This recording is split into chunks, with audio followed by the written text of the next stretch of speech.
Before you go any further, let us know where you're watching from. And if you believe veterans deserve more than just a thank you, comment "Respect for Veterans" to show you stand for honor, sacrifice, and dignity. You don't belong here, old woman. This is for real veterans. The young security guard's voice rang out across the polished marble foyer, cold and sharp like the winter wind that howled outside. The frail woman paused, visibly shivering in her worn army jacket, a folded American flag pressed tightly to her chest like a shield.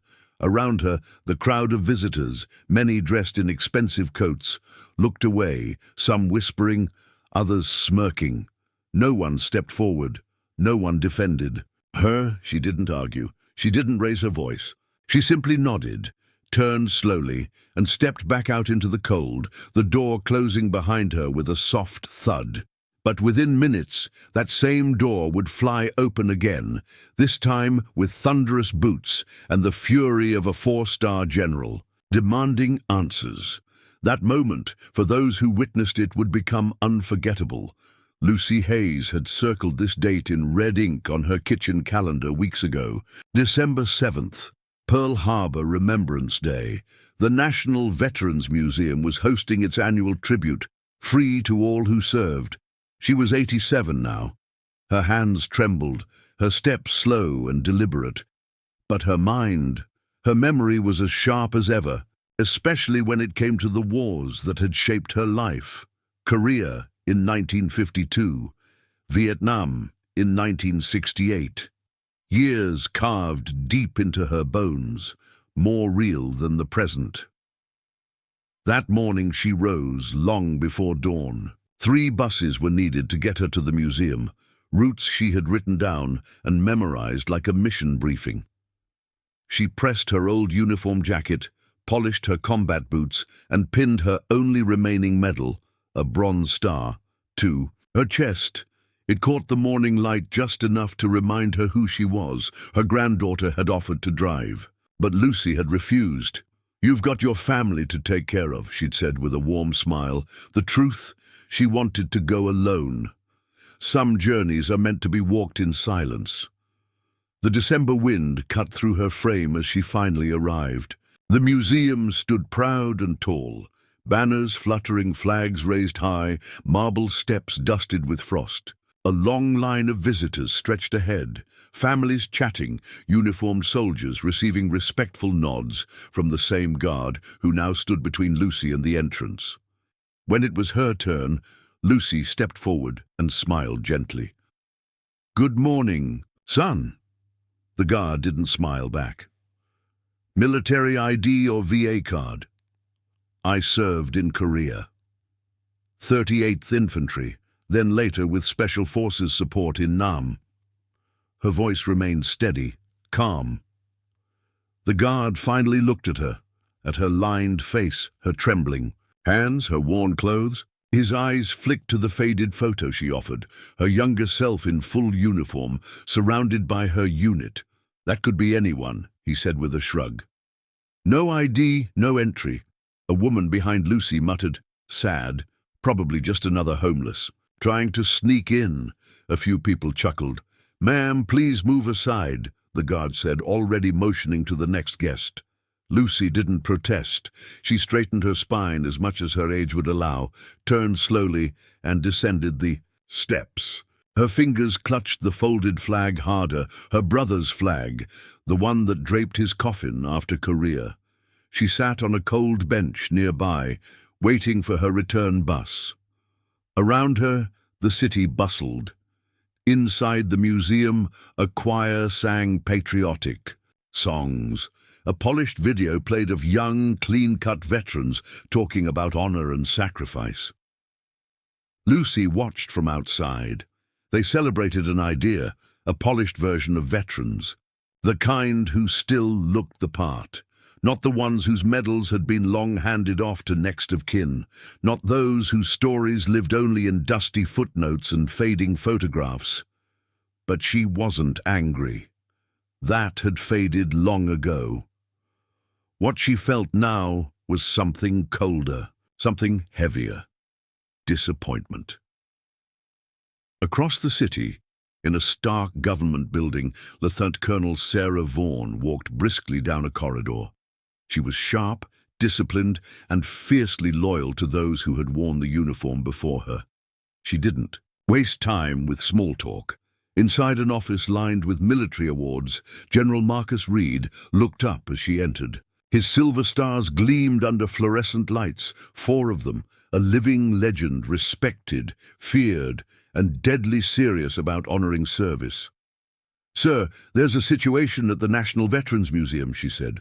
"One I think you'll want to handle personally." Reed's eyes narrowed. "What kind of situation?" Vaughan handed him a folder. "A veteran, denied entry, no ID, elderly woman, Korean and Vietnam War service, Bronze Star with Valor, Purple Heart." Reed opened the folder, and then he froze. "Lucy Hayes?" he whispered. "Yes, sir." He stood abruptly. "Clear my schedule. Get my vehicle ready, now." "Sir?" Reed looked up, eyes burning. "Lucy Hayes pulled my father out of a burning and tank at Incheon. If not for her, I wouldn't be here." Minutes later, a black convoy sped through the city. No sirens, just purpose. At the museum, inside the grand entrance hall, the security guard was still checking IDs when the doors swung open. The crowd turned. General Marcus Reed stepped in, his presence stopping the room. "Where is she?" he barked. The guard blinked. "Sir?" "The woman you humiliated, the veteran, where is she?" The museum director rushed forward. "General Reed, we're honored." "Don't." Reed's voice was sharp. "You gave a speech about sacrifice, while your staff turned away a hero, a Medal of Honor nominee, because her ID didn't look shiny enough." Phones came out. The crowd fell silent. Something real was happening now. "Lucy Hayes," Reed said, voice rising, "saved my father's life under enemy fire. She didn't just serve. She bled. She burned. And you told her she didn't belong," the director stammered. The guard looked down, suddenly wishing he were anywhere else. Reed wasn't done. "She only wore her Bronze Star today. Know why? Because she gave the rest of her medals to her brother's widow. He was the real hero," she told her. "That's the kind of soldier you left sitting in the cold." The marble hall stood still. No one moved, no one breathed. And then came the order, "Find Miss Hayes, now." Outside, Lucy sat still on the cold bench, her worn hands clutching the flag. The weight of it was far more than the fabric in her palms. It was the weight of a lifetime spent in service, of lost comrades, of memories buried under layers of time and pain. The wind bit through her thin jacket, but she barely noticed. The world around her seemed to grow distant, blurred, as if she were no longer part of it. The sounds of the city, the bustling footsteps of people walking by, none of it seemed to matter. But she wasn't alone. A pair of polished military boots clicked toward her through the frost-covered plaza. Lucy didn't look up immediately.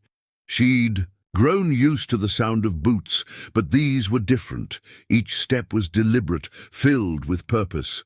When the man spoke, it was clear, steady, the voice of someone who understood.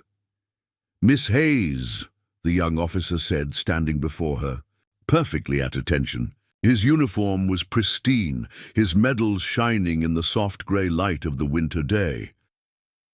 "General Reed requests your presence, ma'am." Lucy blinked, disoriented. "General Reed," she whispered. The name didn't quite register at first. "Yes, ma'am," the officer confirmed.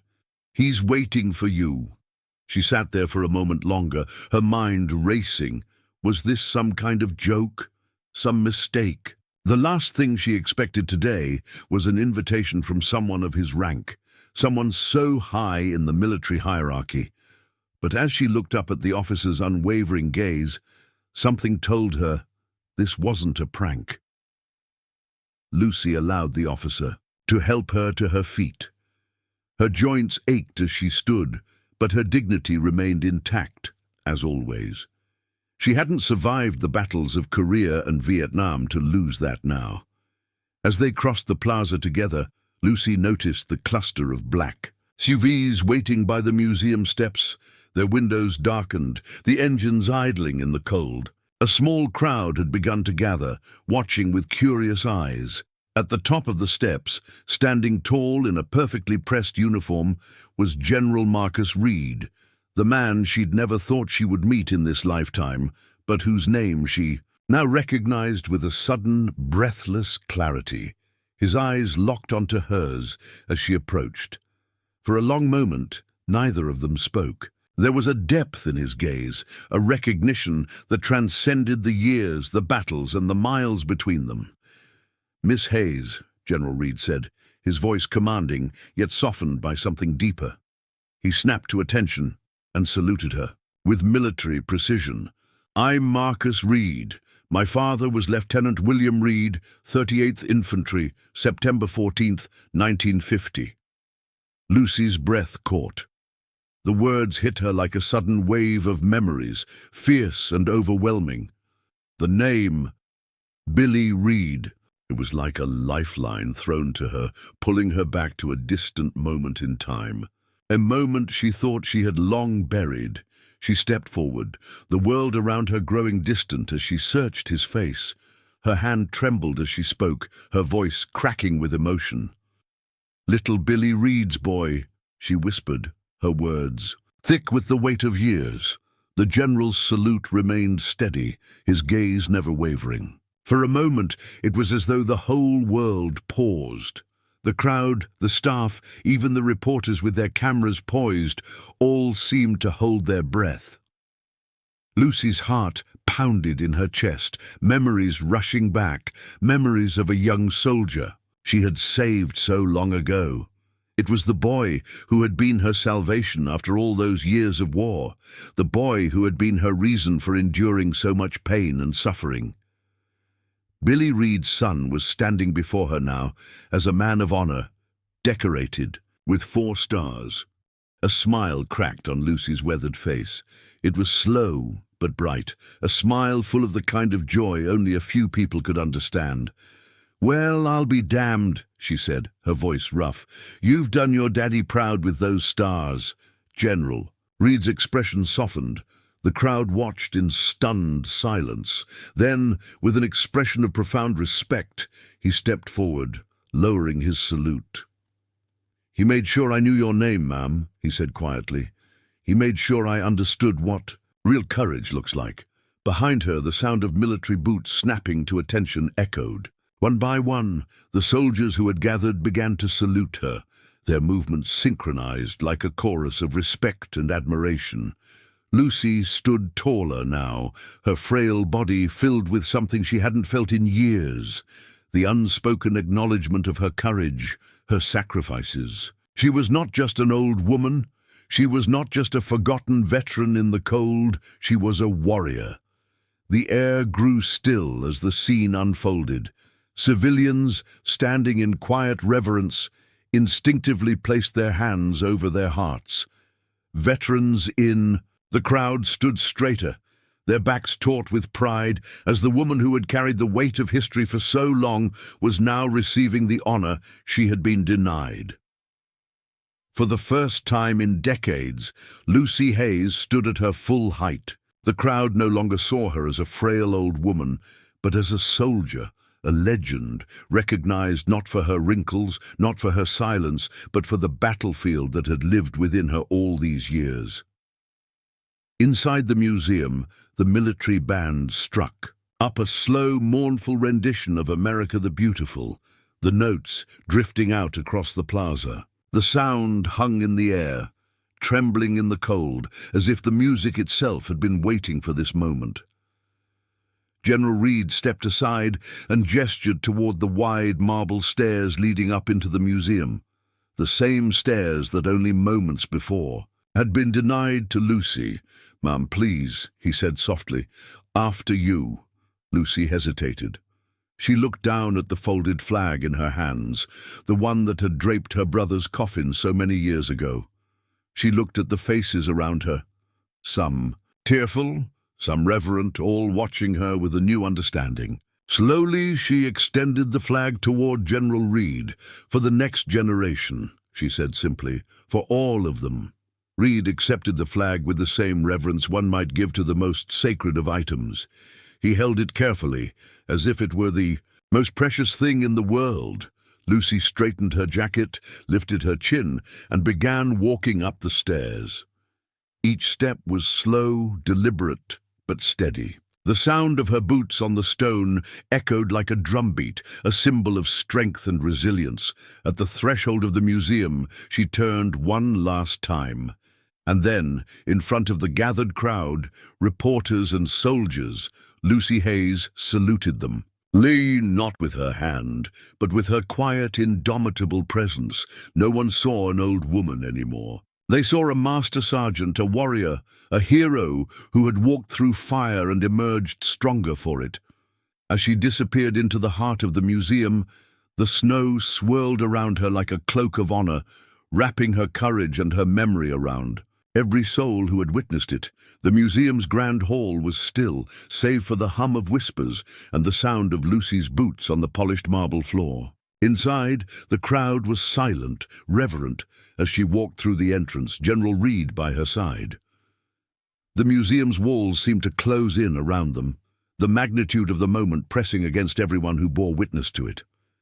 As Lucy entered, the first thing she noticed was the contrast. The exhibits, the displays, the gleaming medals and uniforms, everything inside the museum spoke of heroes, the ideal heroes, clean, polished, and perfected over time. Yet Lucy wasn't part of that image. She was the forgotten veteran, the one whose medals had yellowed, whose hands had trembled, whose uniform was worn by time. But today, that worn uniform carried a different meaning. Today, it was the badge of honor. Inside, the ceremony had resumed. The visitors who had once cheered for young, picture-perfect veterans in crisp uniforms now sat in hushed silence. They were witnessing the recognition of a soldier who had been overlooked for far too long. And outside, on the grand staircase, the snow continued to fall, its delicate flakes shimmering in the winter air. A few moments earlier, the museum director had stood stunned at the confrontation, his face drained of color. The truth had been laid bare, and there was nothing left to do but bow to it. Now Lucy was in the heart of the museum, standing before a display. But this time, it was not her medals that would be placed under glass for public viewing. It was her spirit, her unshakable dignity, that commanded attention. General Reed gestured toward the display in the center of the room. An old, faded photograph of Lucy, a young soldier in Korea, standing proudly beside her unit. "Ma'am," he said softly, his voice reverberating with respect, "this is where you belong, not out in the cold, not forgotten." He turned to face the museum director, who had stood silently watching this moment unfold. "Tell me, how many other heroes have you excluded because their medals were no longer shiny enough? How many real veterans have been turned away because they didn't fit your idea of what a hero looks like?" The director opened his mouth but said nothing, his face a mixture of embarrassment and guilt. Lucy, standing behind the general, heard the soft murmur of the crowd. Some were crying. Some simply watched, their eyes wide with awe, others perhaps realizing their own ignorance in the past.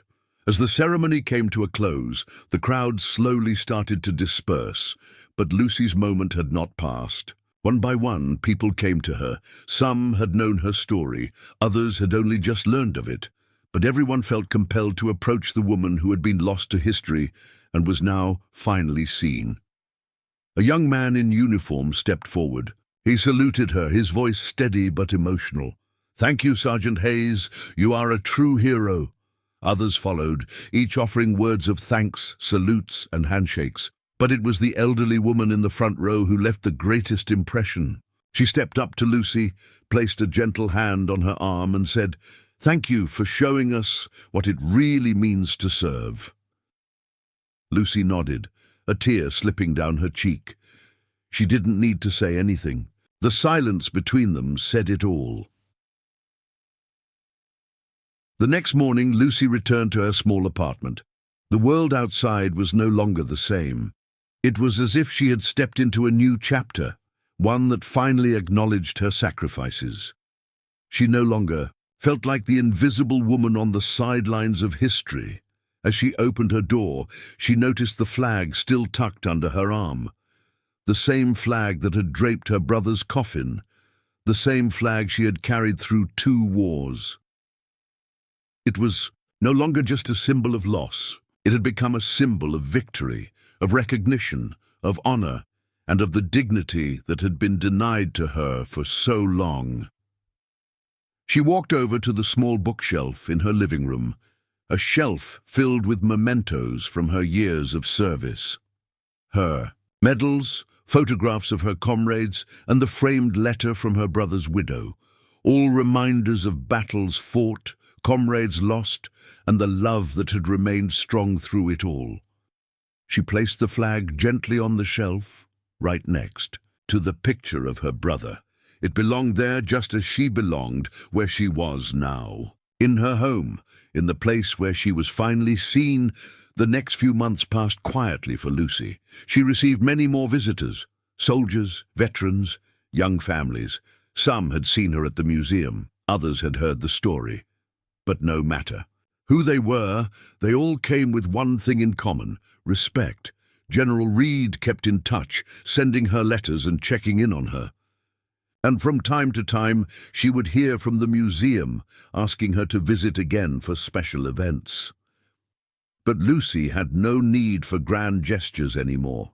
She had done her part. She had served, and now the world had finally recognized it. Lucy Hayes was no longer just a forgotten veteran. She was a woman of honor, a warrior, a legend, and the story of her bravery would never again be lost to time. If Lucy's story moved you, don't forget to comment. Respect for veterans below to show your support. And remember, true heroes wear the scars of their service, not for recognition, but because they've earned the right to stand proud.